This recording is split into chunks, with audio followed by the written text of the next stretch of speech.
Olá, seja muito bem-vindo. Eu sou Duda Teixeira e esse é mais um Cruzoé Entrevistas. Hoje vamos falar sobre jogos de azar no Brasil, as consequências que os jogos têm para as pessoas e como é que está o atendimento delas. Para falar sobre isso, eu convidei a psicóloga Maria Paula Magalhães de Oliveira, ela que é colaboradora do programa ambulatorial ProAnjo do Instituto de Psiquiatria do Hospital das Clínicas da USP. Tudo bem, Maria Paula? Seja bem-vinda. Tudo bem, é um prazer. A Maria Paula trabalha no atendimento de pessoas que acabam se viciando em jogos de azar no Brasil. E também, a década de 90, também atuou num ambulatório semelhante na Unifesp, aqui em São Paulo também. Então, o interessante de conversar com ela, eu já falei com a Maria Paula por uma capa que a gente fez aqui na Cruzoé, que chama Aposta de Risco, é que ela consegue comparar um pouco a evolução da questão aí de saúde relacionada a jogos de azar, né? Então, números de viciados no Brasil, como é que tá? Bom, não sei o que eu vou falar aqui, eu vou deixar para ela, né? Maria Paula, hoje no Brasil, como é que você vê o atendimento para as pessoas que acabam se viciando em jogos de azar? A gente tem gente capacitada e disponível para ajudar quem acaba se viciando? Infelizmente, não, porque a gente não tem nenhum investimento em saúde, mesmo agora com essas propostas de lei de regulamentação do jogo, nenhuma verba foi destinada para a saúde, nem para capacitar profissionais, nem para montar centros de atendimento e muito menos para prevenção. Então, a gente tem uma ignorância muito grande. As pessoas, primeiro, não sabem o que é transtorno de jogo. É, jogo normalmente é associado a mau caráter, a uma pessoa que joga irresponsável. Então, ninguém tem uma noção de que isso é uma doença que merece tratamento. E quando as pessoas procuram ajuda, as pessoas muitas vezes não sabem o que fazer com isso. Então, a gente tem em São Paulo, no ambulatório lá do Instituto de Psiquiatria, a gente tem um ambulatório especializado em transtornos do controle do impulso, onde tem o ProAnjo, onde a gente atende gente com transtorno de jogo. Mas que eu saiba, no momento, esse é o único ambulatório no Brasil especializado nisso. Como você mencionou, lá na década de 90, eu coordenava um ambulatório lá na Unifesp, no PROAD, que era Programa de Atendimento a Dependentes, e a gente começou a atender jogador naquela época. Eu saí de lá faz muitos anos, até como o jogo estava proibido, até diminuiu um pouco a procura, mas recentemente vem aumentando muito o número de usuários. E aí já há alguns anos eu colaboro lá no IPQ. Tá, Maria Paula, você falou aí então do transtorno de jogo, que é considerado então quase que uma doença, né? Você pode dizer o que é o transtorno de jogo, como é que a gente identifica ele? Sim, ele é uma doença, ele foi classificado pela primeira vez oficialmente no DSM, que é vamos dizer, o Manual de Transtorno Mental, em 1980. Na época, ele chamava de jogo patológico. Na revisão que houve em 2013, no DSM-5, passou a ser chamado de transtorno de jogo. Por quê? No começo, você achava que o jogo patológico era muito mais um transtorno de impulso. A pessoa tem vontade de fazer uma coisa, ela vai e faz. E não tem controle sobre o comportamento. Mas conforme os estudos foram avançando, a gente foi vendo que ele tem uma dinâmica, ele funciona de uma maneira muito semelhante às dependências de drogas, inclusive no sistema nervoso central. Então, o jogo passou a ser classificado como dependências, né? E aí virou o transtorno de jogo. Quando a gente sabe que uma pessoa tem este problema, né? A maioria das pessoas até pode jogar socialmente como uma brincadeira, mas quando ela começa a fazer isso com uma frequência maior, ela pode se colocar em risco, e se ela insiste no comportamento, muitas vezes ela vai ter uma série de consequências negativas que podem caracterizar transtorno de jogo. A grande questão é que as pessoas têm vergonha, então elas não contam, elas se esquivam, elas não, né, elas escondem a dimensão do problema. Então, assim, como a gente sabe, a pessoa quer parar e não consegue, ela se arrepende quando ela joga, fala nunca mais, quando vê ela já foi. Ela passa uma boa parte do dia preocupada em arrumar dinheiro, em jogar ou esconder que jogou. Ela fica muito angustiada quando não pode jogar por algum motivo. Ela mente para esconder a extensão do problema das pessoas. Isso acaba muitas vezes colocando em risco relacionamentos significativos, pode prejudicar no estudo, no trabalho. enfim, a pessoa vai ficando muito desesperada, vai pedindo dinheiro e fica muito endividada. E a grande morte, assim, a pessoa, conforme ela vai se endividando, ela começa a apostar mais para tentar recuperar o que ela perdeu. E quanto mais ela aposta, mais ela perde. E a grande, vamos dizer, armadilha do jogo é que de vez em quando a pessoa ganha. Então, com isso, ela fala, viu, eu vou recuperar. Eu ganhei 5 mil, mas se você, vamos dizer, vai somar tudo que ela apostou, ela já perdeu, sei lá, 20 mil, mas ganhou 5. Então, ela tem 15 de déficit. E eles têm dificuldade de fazer essa conta de quanto perderam. Fica na memória que eu já ganhei, então eu vou recuperar. E aí vem a fantasia de que tudo vai se resolver a hora que eu ganhar esse dinheiro que eu perdi. E aí cada vez vai apostando mais e perdendo mais. E por que as pessoas desaparecem, né? Tem alguns casos recentes aqui no Brasil, em relação ao jogo do Tigrinho, que a moça estava desaparecida, né? E aí ela é encontrada. Por que de repente os viciados somem? Então, eu acho que a questão, muitas vezes, assim, muitas pessoas que jogam e acabam tendo problema com o jogo são pessoas íntegras, inteligentes, bem-sucedidas e que tem uma coisa até de querer ganhar do algoritmo, sabe? Assim, eu vou conseguir. E elas têm crédito, então elas pegam crédito do banco, pedem dinheiro emprestado para conhecidos, e a hora que ela começa a perder, ela fica desesperada para recuperar, para pagar.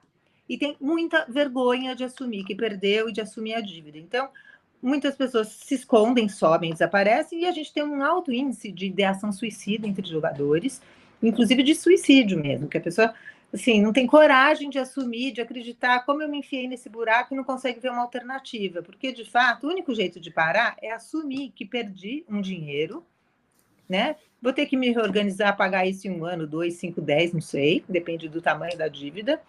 Mas se eu não assumir que eu perdi, eu não vou conseguir refazer a minha vida. E é difícil assumir que eu perdi. As pessoas têm muita vergonha. Então, acho que o maior fator é esse. E o julgamento moral, da pessoa se sentir acusada e não compreendida como, bom, ela é portadora de um transtorno que merece atenção, precisa de tratamento. Tá, Maria Paula, o que mais pode acontecer com a saúde dessas pessoas que estão viciadas em jogo, além do que você falou já sobre aumentar a tentativa de suicídio? Então, a questão é a seguinte: tem diferentes tipos de jogos que atingem pessoas com características diferentes. Então, tem jovens que apostam mais num tipo de jogo, adultos em outro. Então, varia muito, né? Quando a gente tinha o bingo físico, por exemplo, era muito alto o número de pessoas que fumavam enquanto jogavam e bebida alcoólica. Então, tem risco de tabagismo, alcoolismo. Quando as pessoas passam a jogar mais em locais privados, em casa, talvez muitos fumem, né? E aí o outro risco é isso, porque a pessoa está jogando sozinha, então é mais difícil ter uma medida, porque, bom, cassinos, eles são 24 horas, mas tem alguns lugares que fecham, então tem... E quando a pessoa joga com outras pessoas também, às vezes fala, ó, deixa disso, você já perdeu muito, chega, vai para casa. O grande problema da tecnologia é isso, fica sem limite, você pode apostar a qualquer momento, de qualquer lugar e escondido. Então, as pessoas perdem horas de sono, as pessoas vão ficando muito angustiadas e muitas ficam muito deprimidas. Às vezes, né, a gente tem um grupo de pessoas que talvez já estivessem deprimidas e aí começa a jogar para se animar, para se divertir, aí entram no transtorno de jogo. Então, às vezes, a depressão vem antes.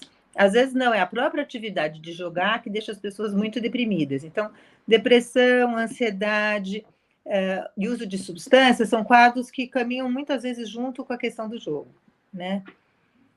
Tá. Maria Paula, agora a gente tem uma discussão atual no Congresso que é para legalizar os jogos de azar. E no projeto de lei tem ali, vamos criar medidas para evitar que muita gente acabe se viciando ou para tratar aqueles que já acabaram, já se viciaram, né? Você acha que dá para fazer uma legalização cuidadosa, atendendo assim essas questões de saúde no Brasil?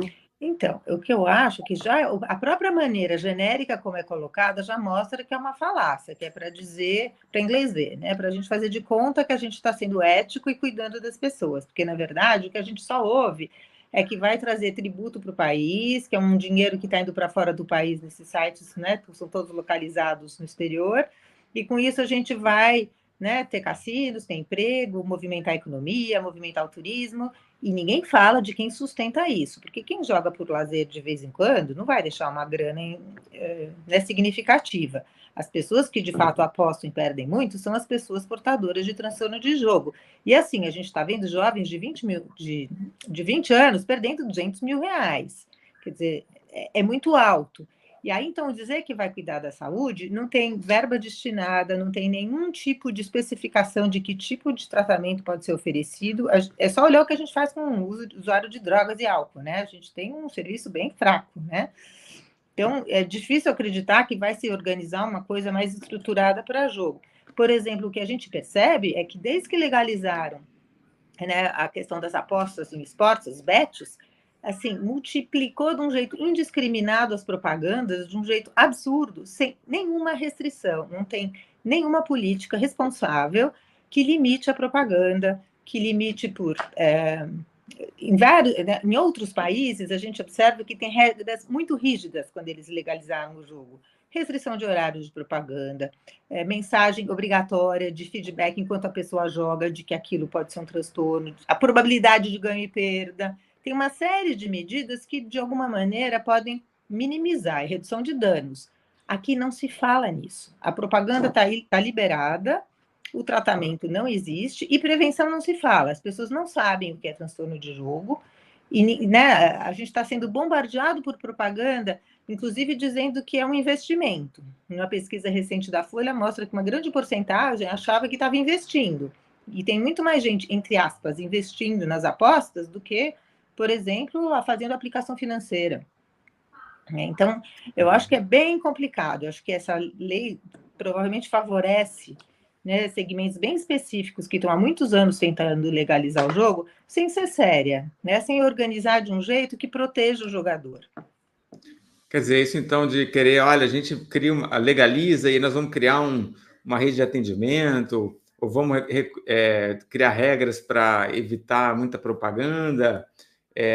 A gente já tem no Brasil um aumento das pessoas que estão se viciando em jogos de azar, e nada disso aconteceu até agora, né? Não se criou uma super rede de atendimento e as propagandas estão soltas aí. Se o Brasil fosse competente para fazer isso, já teria feito, certo? Acho que o mais certo seria você primeiro exigir uma série de regras bem específicas e quem cumprir poder ter uma licença de funcionamento, né? Que é o oposto. Primeiro libera geral, todo mundo joga, e agora que começou a ter escândalos aparecendo, os primeiros foram com a questão do esporte, né? Quando apareceram escândalos de jogadores, começaram a olhar para a BetSport, porque também ninguém falava nisso. Precisou aparecer esse escândalo de menores de idade fazendo propaganda do Tigrinho, para também as pessoas olharem que crianças estão fazendo propaganda de jogo de azar. Né? Tá. O montante que influencers ganham para fazer propaganda desses jogos que funcionam como uma pirâmide. Quer dizer, está acontecendo, né? Maria Paula, o jogo do Tigrinho que você citou agora, né, que tem muita propaganda, ele tem alguma coisa assim, que seja mais perigosa, mais viciante, que a gente deve olhar com mais atenção? Ele é um caça-níquel, é um jogo como um caça-níquel. Por exemplo, quando começaram, né, lá atrás, quando a gente tinha os bingos, no começo os bingos eram na mesa, a senhora falava, eu vou lá no bingo jogar bingo na cartelinha. Na verdade, algumas jogavam na cartelinha rapidamente e começaram a colocar computadores, onde as pessoas podiam ver quantas cartelas tinham sido vendidas e apostar num número gigante que o computador marcava. Então, você já começava a fazer um jogo mais pesado e essas pessoas é que passavam a ter problema. Logo em seguida, o espaço do bingo, vamos dizer, foi perdendo e a parte externa começou a ter jogos de maquininha, que eles chamavam, que eram os caças-níqueis. Então, o bingo no Brasil era igualzinho um cassino fora do país, só que eu dizia que aqui a gente não podia ter cassino. Isso foi proibido e continuaram os cassinos clandestinos, os bingos clandestinos, mas eram maquininhas fixas nas padarias, né? Tinha aqueles jogos que é um caça-níquel. E aí você vê alguém ganhando, você fala, o próximo sou eu, as pessoas vão criando uma série de superstições para tentar entender quando é que eu vou ganhar, eu boto essa roupa no tal horário, essa cadeira, enfim. Mas era de um jogo físico. A hora que isso passa para a internet, passa a ser virtual, o cassino está no seu bolso, né? Você entra pelo celular, você pode jogar no mundo inteiro qualquer tipo de jogo, e o Tigrinho é um desses, né? Na verdade, é um jogo ali que é um caça-níquel, né? Ele então, é predatório, ele é feito para a banca ganhar. E tem uma propaganda enorme dizendo, não, você vai ser milionário, ganha aí, que você vai conseguir. Então, colocaram uma roupagem nele aí, né? Quer dizer, que nem no Brasil, antes a gente teve cassinos que eram chamados de bingo, hoje as pessoas estão chamando joguinho de caça-níquel digital de jogo do tigrinho, mas se botar caça-níquel lá, as pessoas talvez tenham alguma resistência, né? Jogo do tigrinho pode ser uma coisa bacana, né? O Isso. jovem fica mais Acho animado que tem um que para é de um tentar. aviãozinho, são várias maneiras. Né? Lá atrás, na década de 90, quando tinha o tal do vídeo poker, que era, né, era um poker, só que era no vídeo. Aí ficou proibido. O que as casas faziam? Em vez de ter carta nas telas, elas tinham, por exemplo, carrinhos de corrida de 4 cores, numerados de 1 a 13. Então era um Ah, baralho, só que olha, era jogos, né, jogos eletrônicos, ficava na fachada. Só que era tá. um videopoker, mas o videopoker era proibido, então eram jogos eletrônicos, mas eram isso, carrinhos coloridos, 4 cores, então, é isso, artifícios que se usa para o mesmo jogo. O tigrinho é isso, é um caça-níquel, só que aí né, é lúdico, é colorido, é um desenho. Sem contar que o nome caça-níquel também você fala, puxa, eu vou perder meu dinheiro, né? O jogo do Sim, tigrinho, de repente, é lúdico, exatamente, é uma é outra coisa. brincadeira, né? É. Maria Paula, uma última pergunta. O que que alguém pode fazer para ajudar, de repente, algum parente ou algum amigo que começou a se viciar em jogos de azar?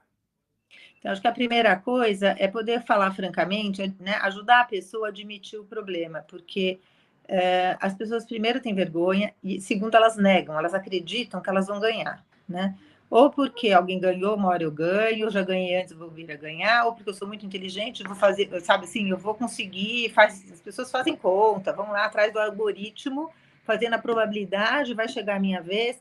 Então, tem uma ambivalência muito grande. Quando a pessoa está angustiada porque perdeu, é um bom momento de tentar ajudá-la a engajar no comportamento, né, percebe o que isso, você não está perdendo só dinheiro, né? A pessoa está perdendo tempo da vida apostando, tá se afastando de familiares e de amigos por conta do jogo, está se prejudicando no trabalho, nos estudos por conta disso, está dormindo mal, está se alimentando mal muitas vezes. Quer dizer, tem uma série de consequências que a pessoa tenta minimizar, que quem está fora pode perceber esses sinais e apontar. Muitas vezes essas pessoas precisam de uma ajuda externa, objetiva e concreta, do tipo, né? Olha, você não está conseguindo gerir seu dinheiro, então vamos combinar? Sua mesada eu vou administrar, o salário vem na minha conta, no caso, sei lá, de casais, vou pagar as coisas, não vou te dar dinheiro na mão, até você conseguir se organizar e procurar ajuda, né? Eu acho que, de qualquer maneira, vale a pena sempre procurar um psicólogo para fazer uma psicoterapia, eventualmente um psiquiatra, porque às vezes essas pessoas de fato estão deprimidas, estão precisando de alguma coisa para ter energia para enfrentar o tamanho do problema, dependendo do rombo financeiro que provocou, às vezes perdeu o emprego, perdeu o relacionamento. Então, acho que uma ajuda médica pode ser impulsiva. Inclusive, tem medicações que ajudam um pouco a segurar essa impulsividade, essa vontade de apostar toda hora, essa fissura que dá quando não vai. Então, acho que assim, é importante pedir ajuda. Então, acho que assim, e falar disso não com um julgamento moral que recrimina, porque isso faz com que a pessoa se esconda e negue cada vez mais. É entendendo, olha, eu sei que você quer parar, mas é difícil. E é difícil mesmo, mas posso te ajudar. Eu acho que essa é a postura básica. É reconhecer a dificuldade e, de fato, se dispor a tentar ajudar.